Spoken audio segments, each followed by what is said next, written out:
Hi, this is Warlow from Business Loan Services and welcome to my Friday Business Finance Bulletin, my weekly roundup of news, tips, ideas and strategies on raising finance and dealing with banks. So what are we going to be looking at this week? Well, we're going to be looking at findings from the latest SME Finance Monitor Report.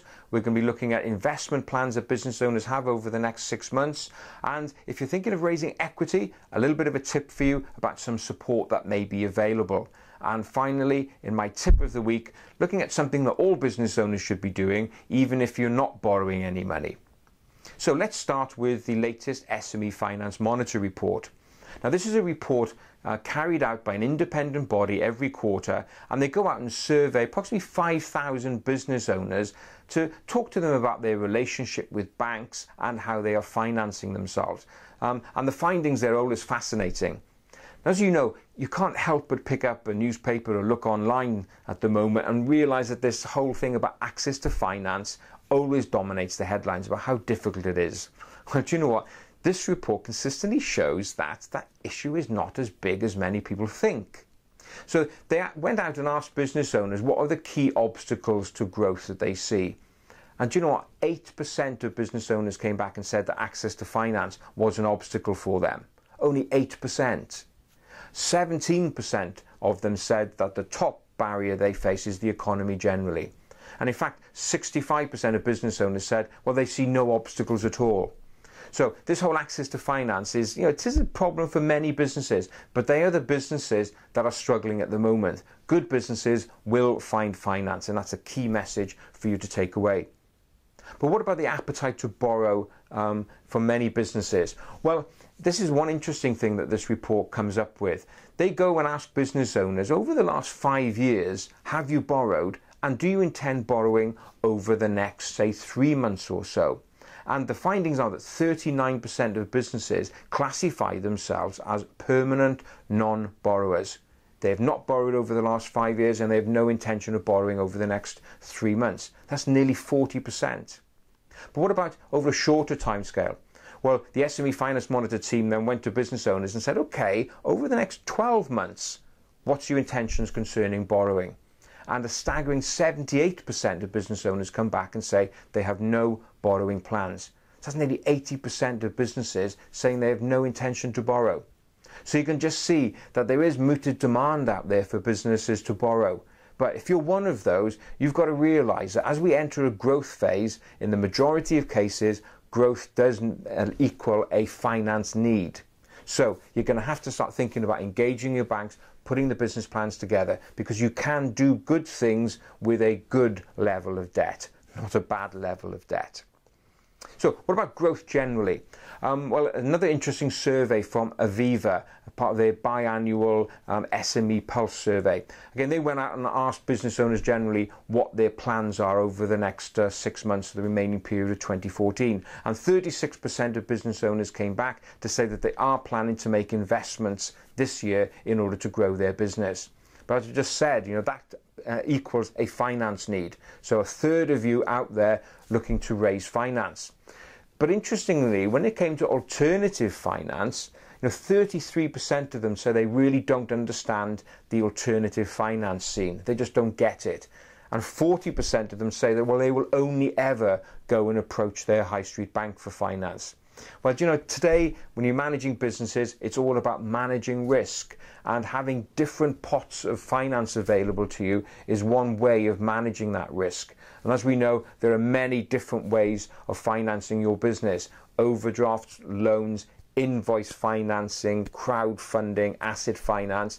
All of those alternatives you really have to try and get to understand, and just don't assume that the bank is the only place to go. It's all about putting a great mix together, a little bit of bank and a little bit of alternative finance as well. So one other alternative finance is equity. Now, Crowdcube is one of the online crowdfunding sites where you'll be looking to match private investors together with businesses looking to raise equity. And then Crowdcube know that there's always a bit of a mystique around raising equity through crowdfunding. So what they're doing is they're putting an accelerator program together. So if you're looking to raise finance over the next 3 months or so via selling equity, Crowdcube want to hear from you. So they are looking to take, at the moment, 15 businesses through to an initial round to pitch your idea, and then they will whittle it down to 5 where they will have an intensive program to get you investor ready. And then in October, November, they will put you in front of 100 investors to be able to pitch your idea. And they successfully did this in July, where they got 20 businesses and whittled it down to 6 on that occasion, and many of them got finance that they needed. So if you want to know more about that and you're looking to raise equity, just go along to crowdcube.com and you'll find some more information about how you can apply for their accelerator program. So my business finance tip of the week. This was really prompted by another survey I saw this week. It was carried out by YouGov, and it was looking at the stresses and the strain that business owners face. And 62% of business owners said that they do see running a business today as a challenge. All of the bureaucracy and the red tape and the stresses generally. But interestingly, 25% of business owners said that one of the key problems that they face is monitoring their finance. Now, I've talked before that one way of taking that stress away is to outsource. And here's the reason why you should do this. And I want to take you to a clip from a seminar that I did earlier in the year for accountants and talking about financial information ready. And if you listen carefully as to why you should make sure your financial information is up to date. Let's go to that clip now. Probably one of the biggest stumbling blocks we have as regards moving a deal forward is financial information which is old or just generally out of date. It is not unusual to see business owners say anything between 6 and 7, sometimes touching into 8 months after year end, particularly in limited company, I still haven't done much on the accounts. And then they complain when we can't move quick enough, because no lender's going to move with accounts which are anything more than about 3-4 months out of date without management information. And that's the next thing that is the biggest gap. Now, all business owners in the climate that we are today should be taking management information so they know exactly where they're operating today. You can't not have that in today's climate.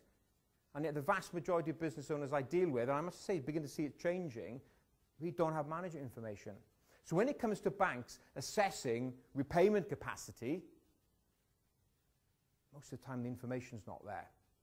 It's too old, and the whole thing slows down. And then frustration comes into play, and eventually the whole deal falls apart because we can't move quick enough. So I really urge all the clients that we deal with to try and get the accounts done as close to the year end as we can. Get the information in, and I'm sure you in the trade would advocate that as well. I mean, so there's no last minute rush. But I know we've got the devil's own job to try and get business owners to move quickly on stuff that's just well out of their comfort zone, which is financial information. So, the key reason you need to keep your financial information up to date, you never know when the deal of a lifetime is going to land on your desk. And as I said in that clip, banks want up-to-date information. So if you're one of those business owners who get stressed out about finance generally, go and find that accountant and that good bookkeeper who can take all of that away from you. You've got to be really running to your strengths. And if finance is not one of those strengths, find someone else to do it for you. So that's it for this week. I hope you enjoyed the episode, and please, as ever, give it a like on social media and share it amongst your friends and get the message out that access to finance can be a little bit easier if you know what to do. So thanks very much for being with me, and I look forward to being with you again next Friday. Have a great and profitable week. Bye-bye now.